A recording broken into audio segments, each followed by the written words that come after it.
नमस्कार, स्वागत है आपका। आप देख रहे हैं नेताजी की पब्लिक परीक्षा और मैं हूं आपके साथ संजय यादव। 2019 के लोकसभा चुनाव को लेकर राजस्थान में 2 चरणों में मतदान होना है। प्रदेश के 25 संसदीय सीटों के लिए दोनों ही बड़ी पार्टियों के नेता जोर आजमाइश करने में लगे हैं। 5 साल संसद में जोर आजमाइश करने वाले नेताओं की अब पब्लिक परीक्षा की बारी आ चुकी है।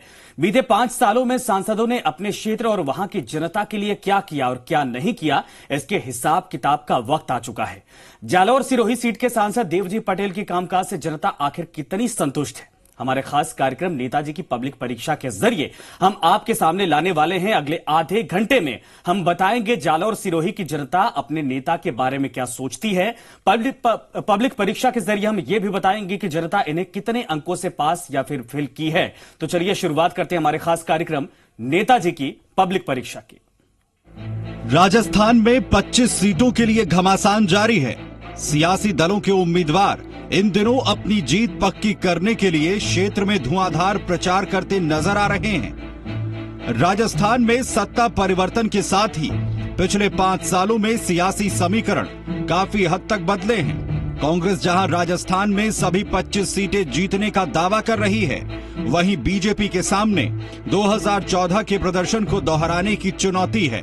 तो क्या बीजेपी 2014 में हुए आम चुनाव के प्रदर्शन को 2019 में फिर से दोहरा पाएगी? बड़ा सवाल यह है कि 2019 के आम चुनाव में क्या होगा। जनता के वोट के दम पर नेताओं ने 5 साल तक राज तो कर लिया, अब बारी है जनता की। जी हां, अब विकास के मुद्दे पर नेताजी की होगी पब्लिक परीक्षा। और आज जालौर सिरोही लोकसभा सीट से बीजेपी सांसद देवजी एम पटेल की होगी पब्लिक परीक्षा। लेकिन उससे पहले एक नजर जालौर सिरोही लोकसभा क्षेत्र के इतिहास पर डालना जरूरी है। राजस्थान की जालौर सीट शुरू से ही कांग्रेस का गढ़ रहा है। जालौर लोकसभा क्षेत्र आजादी के बाद से ही अनुसूचित जाति के लिए आरक्षित सीट थी, लेकिन 2009 के परिसीमन में इस सीट के सामान्य होने के बाद से लगातार 2 बार से बीजेपी के देवजी पटेल यहां से सांसद हैं। यहां हुए कुल 16 लोकसभा चुनाव में 8 बार कांग्रेस, 4 बार बीजेपी ने जीत दर्ज की है। पूर्व केंद्रीय मंत्री और पूर्व राज्यपाल बूटा सिंह भी जालौर लोकसभा का 4 बार प्रतिनिधित्व कर चुके हैं। जालौर लोकसभा क्षेत्र में विधानसभा की 8 सीटें आती हैं। इस संसदीय सीट के अंतर्गत आने वाली विधानसभा की 8 सीटों में से 6 सीटों पर पटेल चौधरी जाति का खासा प्रभाव रहता है। जालौर में कुल आबादी का 19.51% अनुसूचित जाति और 16.45% अनुसूचित जाति है। जालौर सिरोही संसदीय क्षेत्र में सबसे बड़ा मुद्दा जालौर को हवाई सेवा से जोड़ना, ट्रेनों का ठहराव, पर्यटन को बढ़ावा देना और आदिवासी इलाकों में बिजली पहुंचाना प्रमुख है। वर्तमान केंद्र सरकार की योजना का लाभ तो लोगों तक पहुंचा है, लेकिन स्थानीय सांसद के कामकाज को लेकर लोगों की उम्मीदें अभी पूरी नहीं हुई हैं। सरकार के कार्यों से बहुत खुश हैं सरकार के कार्य से। और यहाँ के सांसद के कार्यों से? सांसद के कार्य से थोड़े खुश भी है, थोड़े नाराज भी। सांसद कार्य से हम नाखुश है, लेकिन मोदी के कार्य से हम बहुत खुश है। मोदी ने बहुत अच्छा काम किया और मोदी के लिए हम कोई भी कर सकते हैं। सांसद के कार्यों से खुश क्यों नहीं? कि सांसद हमारे एरिया में कभी 5 साल में एक भी दौरा नहीं करता, लेकिन लोगों की पीड़ा उनसे ही है। मोदी सरकार से आप कितने खुश हैं? मोदी जैसा आदमी मिलना मुश्किल है। आज बहुत सालों के बाद में हिंदुस्तान की धरती पे ऐसा बड़ा प्रधान आया है, और मैं तो ये चाहता हूँ कि 10 साल और जिए और हिंदुस्तान के लिए काम करे, और ऐसे आदमी आने ही चाहिए। आइए अब एक नजर सांसद देवजी पटेल के रिपोर्ट कार्ड पर डालते हैं। 16वीं लोकसभा में देवजी पटेल की संसद में उपस्थिति 81.62% रही। इस दौरान उन्होंने 562 सवाल पूछे और 196 बहस में हिस्सा लिया। अपने दूसरे संसदीय कार्यकाल के दौरान देवजी पटेल ने 9 प्राइवेट मेंबर बिल भी पेश किए। देवजी पटेल ने सांसद विकास निधि का 60.8% अपने संसदीय क्षेत्र के विकास पर खर्च किया। जालौर में पहले चरण में 29 अप्रैल को ही वोटिंग होगी। इस बार वर्तमान सांसद देवजी पटेल का मुकाबला कांग्रेस के रतन देवासी से है।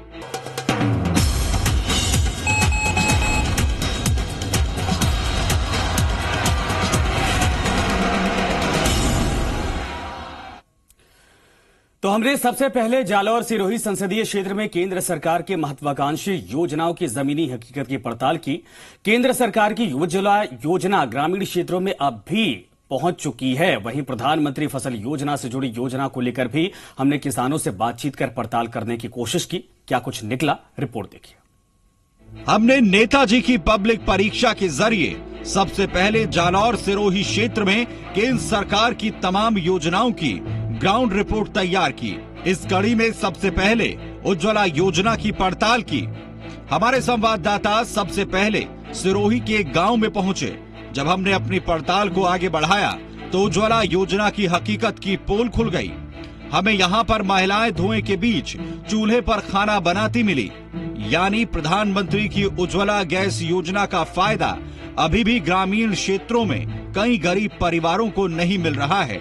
इन लोगों की माने तो उज्ज्वला योजना का फायदा लेने के लिए चक्कर काटते थक गए, लेकिन अभी तक फायदा नहीं मिला। सरकारी योजनाओं की पड़ताल करते करते अब हम ऐसे घर पे पहुंचे जहां अभी तक उज्ज्वला योजना का फायदा नहीं पहुंचा है। जहां पर हमारे साथ एक महिला है, उनसे पूछते हैं कि इसका फायदा अभी तक इनको क्यों नहीं मिला है। यहाँ सिलेंडर है आपके पास? नहीं सर, चूल्हे पर ही रोटी बनाती हो? चूल्हे पर रोटी बनाती है। तो सिलेंडर वगैरह क्यों नहीं मिले? हमें शायद नहीं मिले। कोई आपके पास सरकारी आदमी आया योजना का फायदा लेने? नहीं मिले। तो इन्होंने बताया कि इनके पास कोई भी उज्ज्वला योजना का फायदा दिलाने के लिए अभी तक नहीं पहुंचा है और ये शुरू से अभी तक चूल्हे पर ही रोटी बनाती हैं। उज्ज्वला योजना की पड़ताल करते करते अब हम दूसरे घर में पहुंचे हैं। यहाँ भी गैस सिलेंडर नहीं है, यहाँ भी चूल्हे पर महिलाएं खाना बनाती हैं। इन्हीं से पूछते हैं कि अभी तक इनको फायदा क्यों नहीं मिला है। आपको उज्ज्वला योजना का फायदा क्यों नहीं मिला है? कोई फायदा नहीं मिली। हमारे पिताजी 10 साल हो गुजर गए, कोई फायदा नहीं है। सह बहन है, 2 भाई है, गरीब है। कोई सैनिक में कोई परमिट भी नहीं किया अभी तक, कोई फायदा नहीं मिला। अभी बहन कहते हैं कि सरकार से शादी के पैसे मिलते हैं, वो भी नहीं मिले। 50,000 सिलेंडर वगैरह कोई नहीं मिला है। चूल्हा पर रोटी बनाते हैं। हमारी माँ को सांस की बीमारी है, पिताजी नहीं है, भाई अभी तक बेरोजगार है, वो पढ़ाई करते हैं तो घर में कैसे चलाए? क्योंकि हमारे कितनी गरीबी है, किसी को तो हमारे बारे में सोचना चाहिए ना। तो इन्होंने बताया कि इनको सरकारी योजनाओं का फायदा नहीं मिला है, अभी तक उज्ज्वला योजना का फायदा नहीं मिला है, जिसके कारण ये चूल्हे पर ही खाना बनाती हैं। उज्ज्वला योजना की पड़ताल के बाद हमने किसानों से जुड़ी प्रधानमंत्री फसल योजना की पड़ताल करने का फैसला किया। हमने इसे लेकर सीधा किसानों से बातचीत की। हालांकि बातचीत करने के बाद पता चला कि सांसद महोदय को पेयजल और खेती के लिए पानी की समुचित व्यवस्था करना एक बड़ी चुनौती है। सरकारी योजनाओं की पड़ताल करते करते अब हम एक खेत पर पहुंचे हैं और यहाँ हमारे साथ कुछ किसान हैं। उन्हीं से बातचीत करते हैं कि किन योजनाओं का फायदा उन्हें पहुंचा है। आपको सरकारी योजनाओं का फायदा मिला है? नहीं मिला। आपकी जब फसलें खराब हुई थी तो उसका बीमा नहीं मिला है? नहीं मिला। आपने इस बारे में कहीं बातचीत करी है? बहुत कही है बातचीत, तो पटवारी ने, सेक्रेटरी ने, वो एक भी जवाब नहीं देते, बार बार भेजते हैं, तहसीलदार ने भी जाने। आप बताइए कि आपको किन योजनाओं का फायदा यहाँ मिला है? यहाँ के लोगों को टॉयलेट बनाने के लिए 12-12 हजार रुपये मिले, मकान बनाने के लिए पैसे मिले। बाकी सड़कों की अच्छी हालत है, पहले से काफी बेहतर है, और बिजली गांव में ठीक है। एक पानी की समस्या गंभीर है। जो किसानों की फसलें खराब हुई थी उनका फसल बीमा का यहाँ लाभ मिला है? फसल बीमा का लाभ मिला है, लेकिन बहुत सौ को नहीं मिला। आप बताइए कि आपको किन योजनाओं का फायदा यहाँ मिला है? हमें सिलेंडर मिला है। सिलेंडर मिला है? हाँ। इसके अलावा आपकी फसलों वगैरह के लिए कोई लाभ मिला है? ना, कोई नहीं मिला। आपकी जब फसलें खराब होती है तो उसका फसल बीमा योजना का लाभ मिलता है? ना, कोई नहीं मिला। अब बताइए कि आपको किन योजनाओं का फायदा यहाँ मिला है? कोई फायदा तो मिला नहीं है हमको, और हम उनके पीछे घूमते अपन कोई जवाब नहीं देते हैं। आपको फसल बीमा योजना का फायदा मिला है? कोई फायदा नहीं मिला। एक ये मिला है, ये इनका सोसाइटी का, सोसाइटी से लाभ मिला है आपको? लोन माफ हुआ। अच्छा, इसके अलावा दूसरे लाभ? कोई नहीं हुआ। आपकी जब फसलें खराब होती है तो कोई आता है? कोई आता नहीं है, कोई देखने भी नहीं आता। हम गए पीछे पीछे घूमने और कोई जवाब ही नहीं दे रहे बस। तो ये थे यहाँ के किसान जिन्होंने अपना बताया कि इनको कुछ योजनाओं का फायदा मिला है और कुछ योजनाओं का फायदा यहाँ नहीं मिला है। हमारे साथ एक पशुपालक भी है, उनसे जानते हैं कि उनको किन योजनाओं का फायदा मिला है। आपको कोई सरकारी योजना का फायदा मिला है? कोई नहीं मिला अभी तक। इन पशुओं को खड़ा करने के लिए, इनके खाने पाने के लिए कोई सरकारी फायदा मिला है? कोई नहीं मिला। तो आपने इस बारे में सरकार से बातचीत करी? की। अच्छा, तो क्या जवाब मिला? सरपंच को भी बोला खड़ा करने के लिए, जगह पैसे आएंगे झूपे बनाने के लिए, अभी तक कोई पैसे नहीं आए। पानी वगैरह की क्या सुविधा है? कोई सुविधा नहीं। तो इन्होंने बताया कि ये मोदी सरकार से तो काफी खुश है, लेकिन जो सांसद के कार्य हैं उनसे नाखुश हैं। साकेत गोयल, जी मीडिया, सिरोही।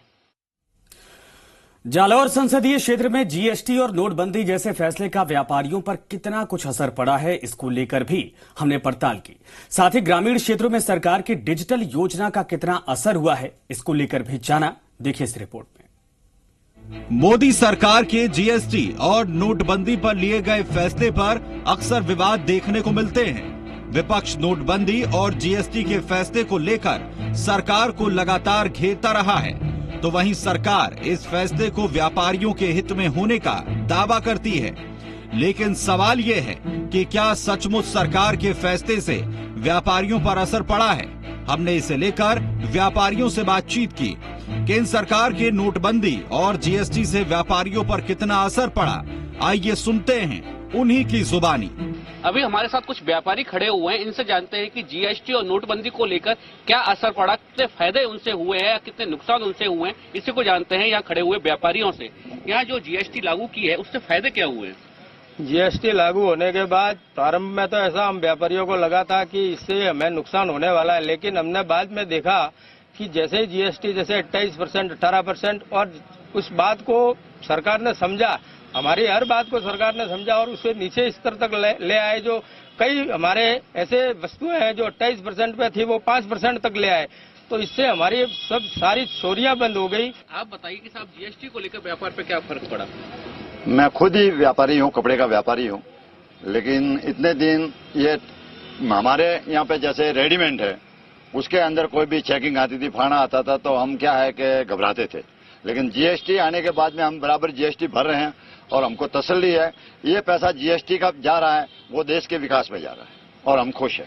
जीएसटी क्या असर पड़ा? नोटबंदी के बाद में मामूली को फर्क पड़ा था, बाकी ये राजनीति वाले को भी बात करते हैं, लेकिन व्यापारी को कोई तकलीफ पड़ी नहीं। आप बताइए कि यहाँ जीएसटी के बाद क्या फर्क पड़ा व्यापार पर? जीएसटी के बारे में पहले लोगों को इतना व्यापारियों को मालूम नहीं था, छोटे छोटे, और इतने टैक्स भी वो टैक्स, मगर ये जीएसटी होने के बाद में एक टैक्स हुआ है और अभी व्यापारी बहुत शांत है और जीएसटी से इतने संतोष हुए और देश का इतना विकास हुआ है। नोटबंदी के बाद में थोड़ा कुछ एकदम थोड़ी लोगों को परेशानी हुई, उसके बाद में लोगों को लगा कि बहुत बढ़िया काम हुआ है। जीएसटी के लेकर के पहले तो जरा तकलीफ हुई थी, बट बाद में गवर्नमेंट ने उसको जीएसटी को 28% से 18 किया, 18 से 10 किया, 6 किया।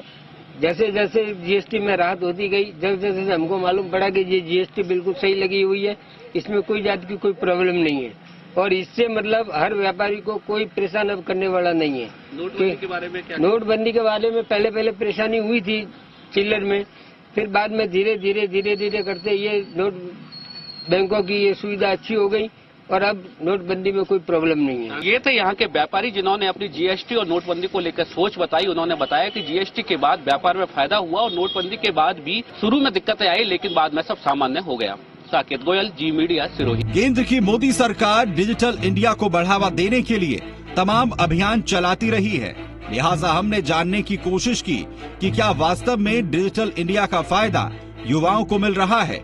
हमने जालौर सिरोही संसदीय क्षेत्र में डिजिटल इंडिया योजना की पड़ताल की। आइए हम युवाओं से ही जानते हैं डिजिटल योजना पर युवाओं की राय। हम बात कर रहे हैं डिजिटल इंडिया की। डिजिटल इंडिया के बारे में युवाओं की सोच क्या है, लोगों की सोच क्या है, इसी को जानते हैं यहाँ खड़े हुए लोगों से। डिजिटल इंडिया के बारे में क्या सोच रखते हैं आप? सर, डिजिटल इंडिया होने से हमारे यहाँ पे शिक्षा के क्षेत्र में मतलब ऑनलाइन शिक्षा आदि सेवाओं को जागरूकता दी जा रही है तथा लोग एक ही टीचर के माध्यम से बहुत सारे यूनिट जैसे कि अलग अलग विद्यार्थियों द्वारा शिक्षा ग्रहण की जा सकती है। अभी जैसे कि ई स्वास्थ्य है, तो स्वास्थ्य के क्षेत्र में भी ऑनलाइन कुछ मेडिसिन है, उससे रिलेटेड कुछ भी डॉक्टरों से चर्चा वगैरह की जा सकती है। प्लस जैसे बैंक से रिलेटेड है तो वहाँ पे भी डिजिटल पूरा कार्यक्रम डिजिटल हो चुका है, ताकि जो लोग नहीं भी पढ़े लिखे हैं तो वो बायोमेट्रिक के माध्यम से ट्रांजैक्शन कर सकते हैं। सांसद का इतना नहीं रहा है, बट लोगों ने उसको प्रोत्साहित किया। आप बताइए डिजिटल इंडिया के बारे में सांसद की क्या भूमिका रही? उन्होंने सांसद की भूमिका रहनी चाहिए पिंडवाड़ा में, और हमारे पिंडवाड़ा में होना भी चाहिए था सांसद का, मगर पिंडवाड़ा में दिखाई नहीं दिया आज तक और मिले भी नहीं है। डिजिटल इंडिया के बारे में और डिजिटल इंडिया में मोदी जी ने बहुत अच्छा करा है सर, और होना भी चाहिए था। हम चाह रहे थे, आज की तारीख में युवा चाह रहा था कि ऐसा होना चाहिए था, और डिजिटल होने से हमको बहुत सारे फायदे मिले हैं। आप बताइए, डिजिटल इंडिया को लेकर युवाओं में जो जोश देखा जा रहा है, हाँ जी, उस जोश के बारे में क्या कहेंगे? कितनी सार्थक साबित हुई है ये योजना? ये डिजिटल इंडिया बहुत इतना अच्छा है कि बैंकों में जाते हैं, कहीं भी जाते थे, अपने पहले पैसों के लिए लाइन लगाते थे, किसी को साथ में लेना, फॉर्म भरवाना, वो करना, वो सब झंझट में खत्म हो गई सब, ठीक है ना। और कोई कहीं बैंकों में कोई साथ में लेके जाते किसी को, क्या चलना भाई मेरे साथ में, उसके 25-50 रुपए देते थे, उसको भी दलाल बंद हो गए सब कुल मिला के, और बहुत अच्छा काम हो रहा है। तो यहाँ खड़े हुए लोगों ने बताया कि डिजिटल इंडिया को लेकर काफी ये खुश है इस योजना से, जहाँ एक ही मोबाइल में काफी चीजें कार्य कर रहे हैं और कहीं उनको आने जाने की जरूरत नहीं पड़ रही, कहीं लाइन में खड़े होने की जरूरत नहीं पड़ रही। बैंकों का जो कार्य है वो एक मोबाइल पे किया जा रहा है, जिसको लेकर लोगों में उत्साह बना हुआ है। साकेत गोयल, जी मीडिया, सिरोही। किसी भी संसदीय क्षेत्र का विकास स्थानीय सांसद के कामकाज पर बहुत हद तक निर्भर होता है, लेकिन क्या जालौर सिरोही संसदीय क्षेत्र में मौजूदा सांसद के कामकाज से जनता कितनी संतुष्ट है? विकास की कसौटी पर जनता की परीक्षा में सांसद देवजी पटेल आखिर पास हुए या फिर फेल, समझते हैं। हमने केंद्र सरकार से जुड़ी तमाम योजनाओं को लेकर जालौर में जमीनी पड़ताल तो कर ली, अब बारी थी सांसद के कामकाज की पड़ताल की। हमने क्षेत्र में जाकर पड़ताल की तो पता चला कि जिले में साफ सफाई और पानी की किल्लत जैसी कई समस्याएं सामने आई।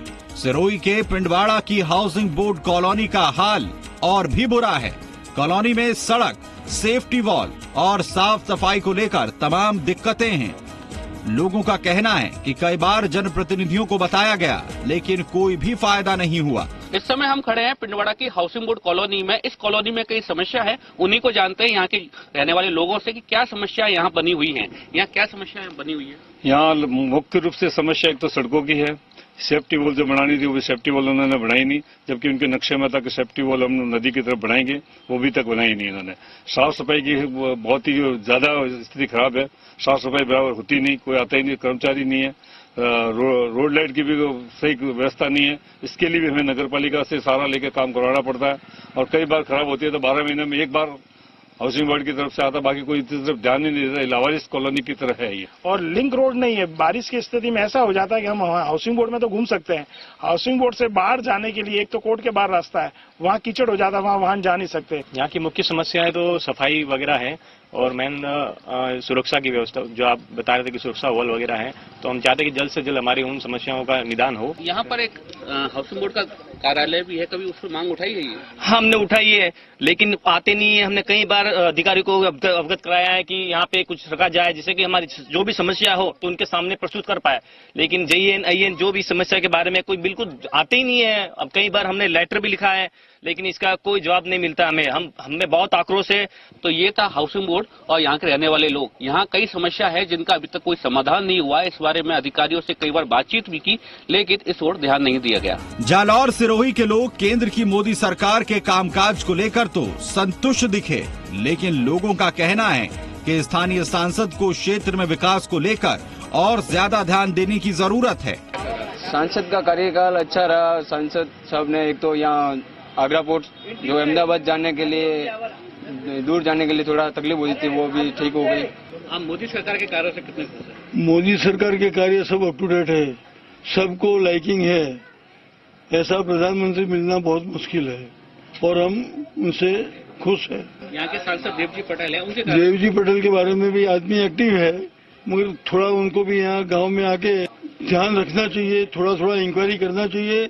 यहाँ 10-10 दिन तक पानी नहीं मिलता है। आप बताइए सर, मोदी सरकार से कितने खुश हैं? मोदी जी ऐसा काम तो कोई कर सकता तो है नहीं है, और 5 साल के अंदर जो बाहर जो काम किया है, पहला तो उसने यही काम किया कि मेरे दोस्त 1500 पूरे वर्ल्ड में मेरा हो जावे। ये तो मेरे गांव तो मैं संभाल सकता हूँ, देश को संभाल सकता हूँ मैं। ये काम अभी अपना हुआ कि नहीं हुआ, आखिर दुनिया को इसके लिए गर्व है। यहाँ के सांसद देवजी पटेल, सांसद देखो उनके पीछे सब नाव चढ़ने वाली तो है ही है, वो नाव तो उसका ही नाम तो है, वो उनको भी ध्यान रखना चाहिए कि हमारे लिए ऐसा आदमी मिला है और हमको उसके नाव में बैठ के तड़ने का है। आइए अब देखते हैं नेताजी पब्लिक परीक्षा में खरा उतर पाए या नहीं। लोगों ने सांसद देवजी पटेल को 10 में से कितने नंबर दिए हैं? तो आप सरकार को 10 में से कितने नंबर दोगी? हम तो 4 नंबर के 3 नंबर ही देंगे। तो आप सरकार को 10 में से कितने नंबर देना चाहेंगे? 10 में से 6-7 नंबर। आप सरकार को 10 में से कितने नंबर देंगे? 5 नंबर देंगे। तो सरकार को आप 10 में से कितने नंबर देंगे? 4 नंबर। तो आप सांसद को 10 में से कितने नंबर देंगे? 2 नंबर। यदि आप सांसद को नंबर देंगे तो कितने देंगे 10 में से? 10 में से 7 दे देंगे। सांसद को आप 10 में से नंबर देना चाहेंगे तो कितने देंगे? 10 में से 11। नहीं, सांसद के नंबर तो मोदी के पीछे जाना है, 10 का 10 मिलने वाला ही है। सांसद को तो सर मैं 6-7 जो थे दे सकता हूँ। मैं 4 पॉइंट देना चाहता हूँ सर। आप उनको कितने नंबर देना चाहेंगे? मैं तो इनको 8 नंबर दे दूंगा सर वैसे तो। आप यदि सांसद को 10 में से नंबर देना चाहेंगे तो कितने नंबर देंगे? मैं 10 में से 10 दूंगा, इतना सरल आदमी है। आप सांसद को 10 में से नंबर देना चाहेंगे तो कितने देंगे? मैं 8 नंबर दूंगा। 10 में से 9 नंबर तो देवजी भाई को देना ही पड़ेगा। 10 में से 8 नंबर सांसद जी को मैं देना चाहता हूँ। सांसद को 9 नंबर देंगे। हमारी पड़ताल में पता चला कि स्थानीय लोग सांसद देवजी पटेल को 10 में से 7 नंबर दे रहे हैं। यानी सांसद पब्लिक परीक्षा में तो खरा उतर रहे हैं, लेकिन असली परीक्षा अभी बाकी है और असली परीक्षा का परिणाम 23 मई को आएगा। साकेत गोयल, जी media, Sirohi.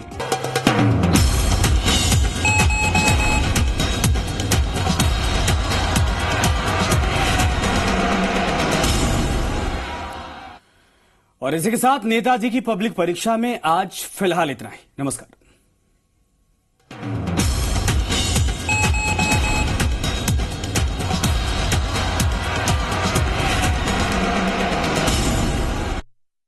Co-powered by Ambuja Cement, Virat Compressive Strength, Amul Comfy, अब रहो comfy, King's Refined Soybean Oil, सेहत जिसके पास करे हर दिल पर राज। प्रायोजक Asian paints Ultima protect, lamination वाला एक्सटीरियर पेंट।